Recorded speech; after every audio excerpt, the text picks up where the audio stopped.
Mate, did we watch a thing this week? Yeah, we did.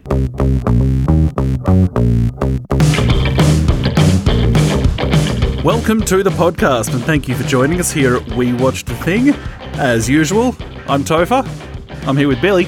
Mate, I reckon that's the most energy you've ever had when opening an episode. You're in a good mood today? No. No? I've been dealing with the bank this morning. I was going to say, you've been on the phone a lot today. I don't like it. Well, I got my adrenaline all going because I've just been down pumping iron. So I'm all rocked for recording. Hey, you look ripped. Oh, buddy. And what is it that we're talking about this week, my friend? Regretfully, It Chapter 2. That's right. For anyone who listened along to the bonus episode that went out earlier this week, you'll know that we were not fans of the first It. And I was expecting this to be better. I believe I said to you probably about a month ago now that I really, really thought this was going to be better, at least for me, than Chapter 1. I was mistaken. Do you feel the same way? I do. A recurring word, I think, for today's episode is going to be tedious. Yeah. My goodness. Yeah. And a lot of other people love these movies. I don't get it. A lot of people love Nickelback. Don't bring Nickelback into this. A lot of people love Tommy Boy. There is no accounting for that. All right, It Chapter 2 is a 2019 American supernatural horror film and the sequel to the 2017 film It, both based on the 1986 novel of the same name by Stephen King. It's directed by Andy Muschietti and written by Gary Dauberman, and it stars Jessica Chastain, James McAvoy, Bill Hader, Asaya Mustafa, Jay Ryan, James Ransone, and Andy Bean. With, of course, the little dickhead kids recurring as well. Yep. I got to say, though, straight off the bat, amazing cast and amazing casting. Truly a shame that they're wasted. Yeah, true. Stacked cast. I think Jessica Chastain is just an absolute A-grade talent. And some of the other... I think maybe the best matching of the casting in this is... the guy who grows up... I don't know any of their names. Possibly Dustin or Eleven. The guy who grows up to be a risk assessor who crashes his car. Eddie. The pairing of child to adult there is outstanding. Like, when he first popped up on screen, I was like, oh, that's that kid. Yeah, I thought that way across the entire cast. I thought Stan, the man who kills himself at the start, he looked a lot like his younger version as well. Yep, give you that. And I actually thought that, and because it's really hard with Fatty who becomes Hottie. Yeah, but you can see it in the eyes. But exactly. I was just about to put the same point. Total credit for that one. It's amazing casting. It really is across the board exceptional casting and exceptional talent. Like, as you said, Jessica Chastain. I'm also a giant fan of James McAvoy. I was disappointed by him in this, but I don't think he had a lot to work with. And Bill Hader, have you seen all of the reports that have come out? They started coming out before the movie was widely released. There was a critic who wrote that Bill Hader's performance was Oscar-worthy, which led to petitions for get Bill Hader an Oscar for It. Well, I'm imagining that's going to be as effective as every other internet petition ever. Look, I do think that he was probably the strongest performance in the film for me. You don't feel the same way? No, and I don't think Bill Hader was bad. I think I would actually lean towards Was Fat Now Hot? Ben. Yeah. Who I didn't realise he's from our approximate neck of the woods. He's from New Zealand. Oh, really? That actor, yeah. Huh. I thought he was, and like, again, this is all, there's going to be a big fat asterisk with what they're working with. Yeah. I thought he was good with the asterisk. Yeah.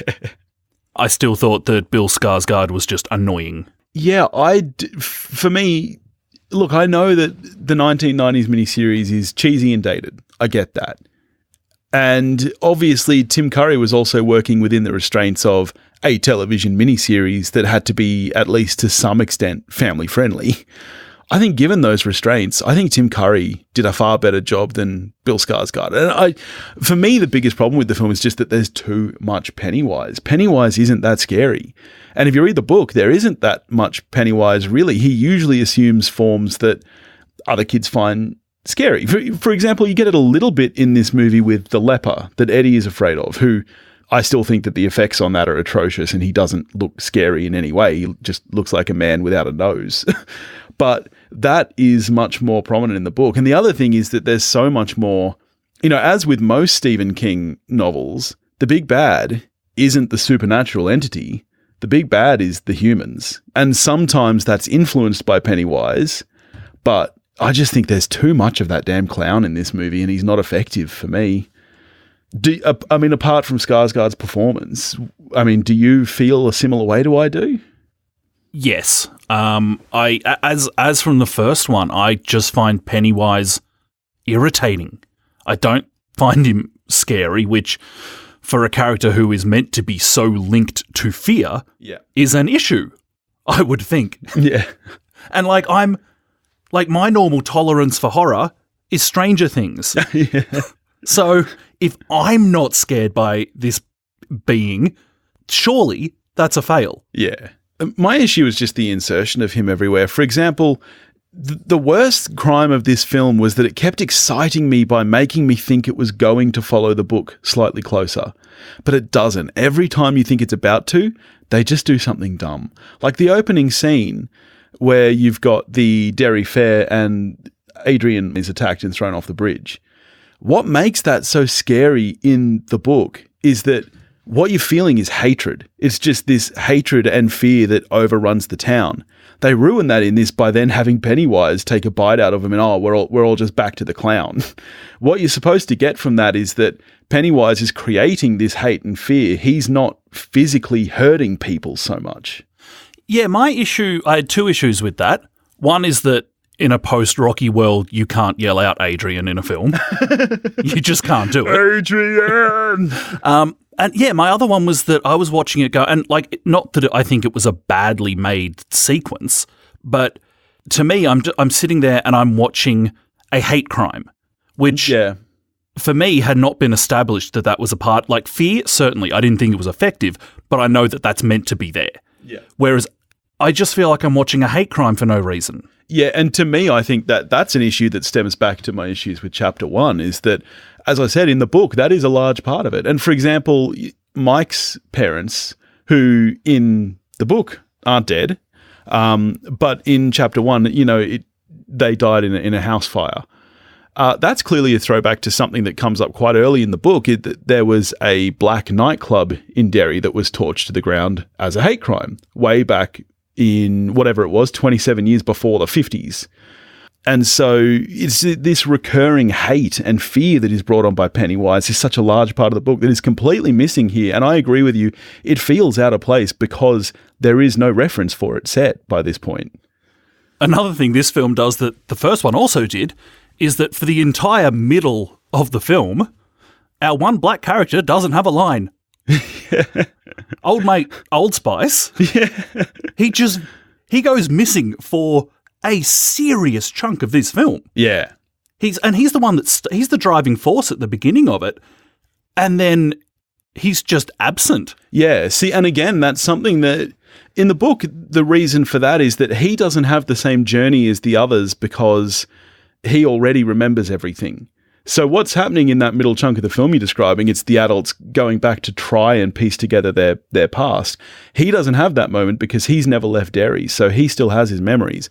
But of course, that's covered much better in the book because you still dedicate 2-3 chapters to what did happen to him in that time. And here, I agree with you, that's completely lost. And instead, we get some dumb sequence of him having a smoking ceremony. Oh, yes. We bring in Native Americans into this film and they can do magic because, of course, they can. Yeah. Bill Hader's character, remind me of his name. Richie. So Richie, when he's little, with the mum jokes and whatever, he's an obnoxious little shit. For me, that kid doesn't actually grow up to be funny. I wouldn't have thought. Oh, right. So I was, when the fact that he grows up to be a comedian, you're like, no. I was like, no. No, he did not grow up to be a comedian. See, and again, that's something that I think was lost in translation from the book because, of course, we've updated it to modern times and, Stranger Things, so now they're in the 80s and they're just cracking wires. And like you said, it's 90% mum jokes is what comes out of Richie's mouth. And one of them's good. There's one in the restaurant which lands. Yeah. See, in the book, he is more of an impressionist. Like what he mainly does is like funny voices and stuff. It's not so much, oh, I fucked your mom. And you've got Bill Hader. Yeah. So you can do that. Yeah, he does amazing voice work. Yeah. And that's part of my thing is that I feel like even though they must have always known this was going to be a 2-part film, it seems like the amount of retconning that they're doing doesn't work at all. So like even in chapter 2, we start to follow the book a bit more faithfully in that Mike is the town librarian and he's the one who's interested in history. You'll remember from rewatching It Chapter 1 the other day that even though that's the way it always is in the book, even when Mike is a kid, for some reason when they're kids, they've given that role to Ben. And Ben is the one who comes up with the history of the town for them all. And I don't understand why make changes like that if then come this chapter, you're going back to, oh no, it's Mike. Post Chapter 1, I didn't need any more of those kids in my life. And then sadly, for a serious chunk of this film, we get this just, for me, stunningly tedious sequence of flashbacky things with those totems or whatever it is that they need, which they're not like altogether horrible, but there's so many to get through that it just becomes a yawn fest. It's like moving through molasses, that section of the film. Yeah. And it's a long film. That's the thing. It's a movie with a 2-hour 50 runtime. And this was my issue that I brought up as soon as they announced these movies was why are you splitting? Why is the first movie just the children? Because now, as we've seen with Chapter 2, they're still doing the flashback thing, but we've already seen everything that's interesting. So we're literally having flashbacks to them sitting around a clubhouse doing nothing. There are several flashbacks in this film that aren't for horror elements at all. And it just, tedious is the only word. Did I miss something? Or was the needle drop in one of the flashbacks where he's trying to strangle leper version of it and Just Call Me Angel in the Morning comes on? Am I missing something, or was that just really weird? That was weird. Where did that come from? 80s, man. For me, again, maybe I'm just missing something here. What was the connection to the scene? And in a movie where needle drops aren't a thing, why is that the moment where you choose to do it? It was just weird. Yeah. Speaking of soundtrack, though, can I say one positive thing about the movie? And I felt the same way about Chapter 1. I do very much like the score for the film. And I think the score is the highlight for me. And it is a score that I would just listen to, I think. There's that beautiful piano theme that kind of underlies the whole thing. And I think the score is very effective. I do not remember the score. Unsurprising. On the flip side of that, let's say something negative about the production values. This film has double the budget of the first. It doesn't look any better. No, it doesn't. There's a couple of moments I really like. One is the little hands grabbing James McAvoy when he's at the drain. Yep. That kind of looked old-timey labyrinth sort of thing, which I actually quite liked. And when little guy's head is becoming a spider, the way that the legs initially came out of his... I didn't like him so much when he was a spider, but just the initial growth out of the head kind of reminded me a bit of really old Tool film clips. Yeah, okay. Yeah. Which I liked. Yeah. Did we get less Pennywise running at the camera in this one? I do think he ran at the camera less. I think he was in the movie more, but running at the camera less. Yeah. What a disappointment for fans of that element of the first one. I know, we didn't get the amazing shot where he's dancing and they've stabilized on his head. Yeah, good stuff. In the final showdown when they're down below decks and they're doing they're getting ready for the Battle of Wills and they're going through whatever ceremony they need to do before ceremony of Chud. The ritual of Chud. The ritual of Chud. Yeah. Okay. Maybe that makes more sense in the book. Very, very polite of Pennywise to just wait until they're done. Yeah. Before turning up. But and going, well, now I'm going to kill you. There is so much of that. That every time he could have killed these people time and time again. And no matter what arguments people come up with to make for the first film, He very clearly wants these people dead in this film.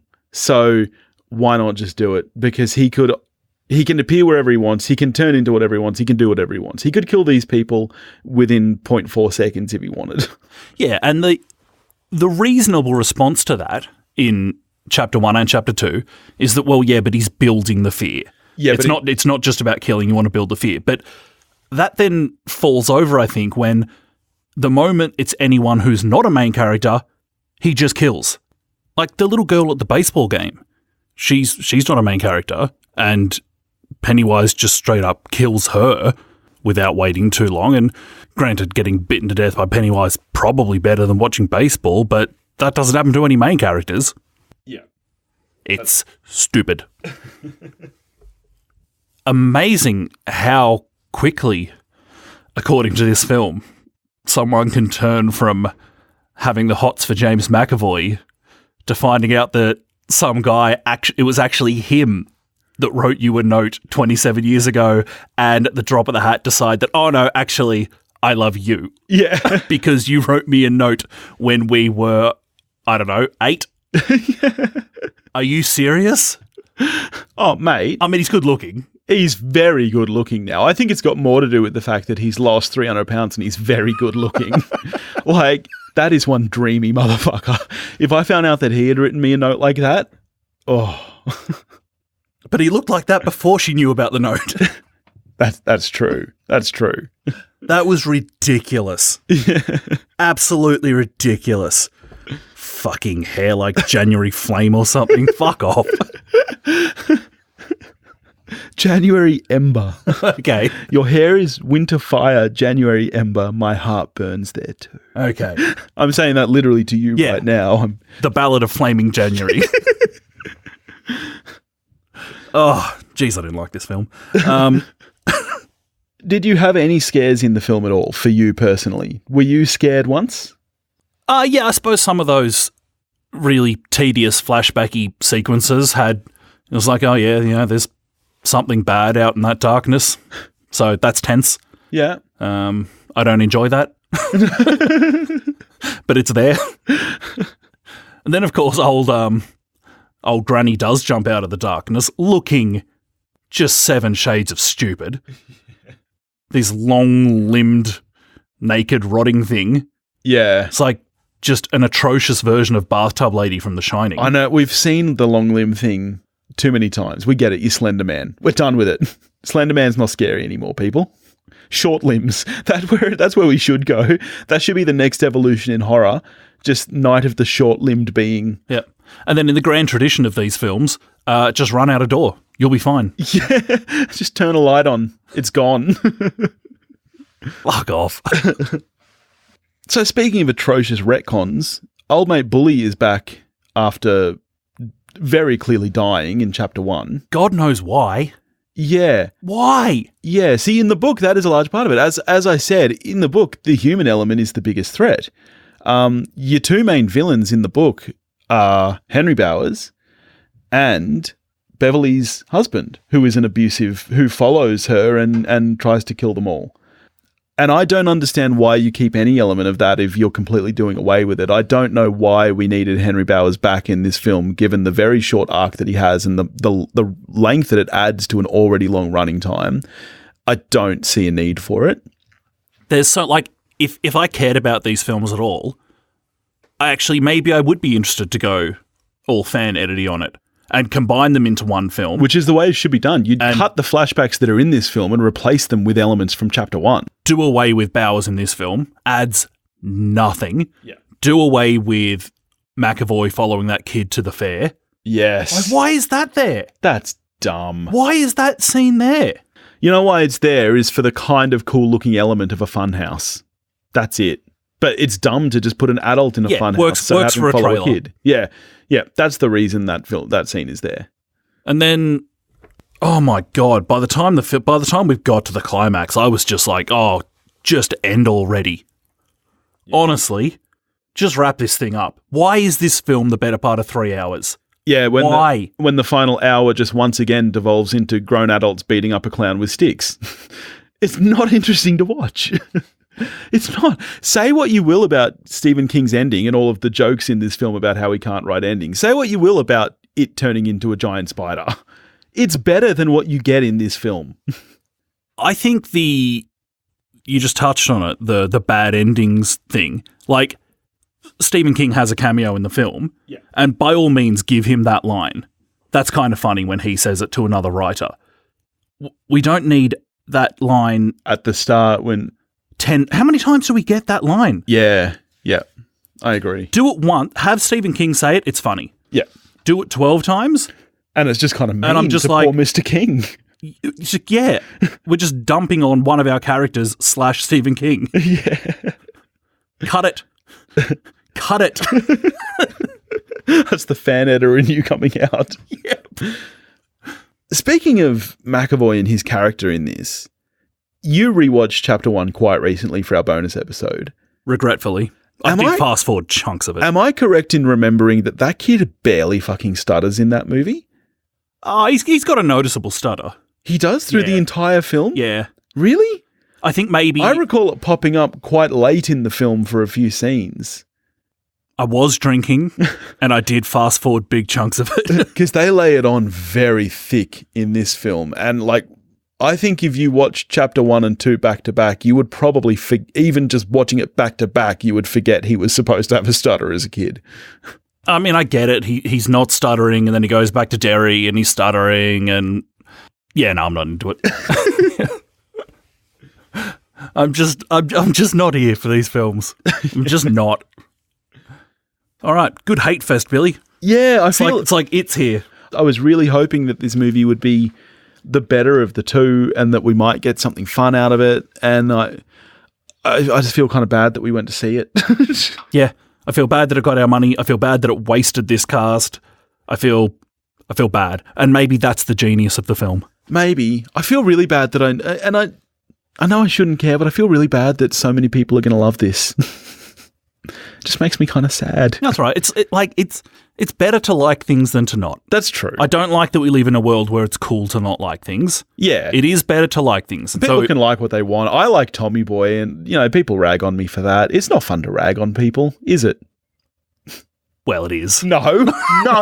You take that back and you say Tommy Boy is great. I know people that like Tommy Boy who I like and are good people. It's the closest you're getting. Well, that's interesting because I know people who don't like Tommy Boy who are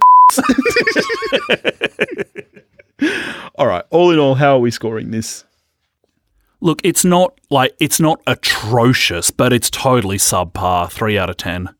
Yeah, look, for me, the biggest crime of this film is that it comes out a month or two later in the same year as a brilliant horror film like Midsommar, and yet no one's going to remember Midsommar in a year, and people will still be talking about how amazing It Chapter 1 and 2 were. So for me, that's the biggest crime. I agree. It's not absolutely terrible, but it is worse than the first. I'm giving it a 4 out of 10. Generous. All right, buddy, what are we doing next week? Next week, it's milestone week, my friend. That's right. It's the big hundo. Bringing up the 100, and we've invited friends. Yes. Who do we have on and what are we talking about?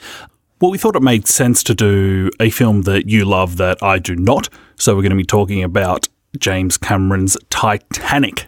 Sometime co-host Beth will be bobbing up. Also joining us will be Sam, good friend of ours from Movie Reviews in 20 Qs. And it will also undoubtedly be a delight to have Hannah from Boozy Movies on board. Yes, that does sound delightful. I'm looking forward to that. I might even listen. I guess I should watch that movie again. It's been since 1997.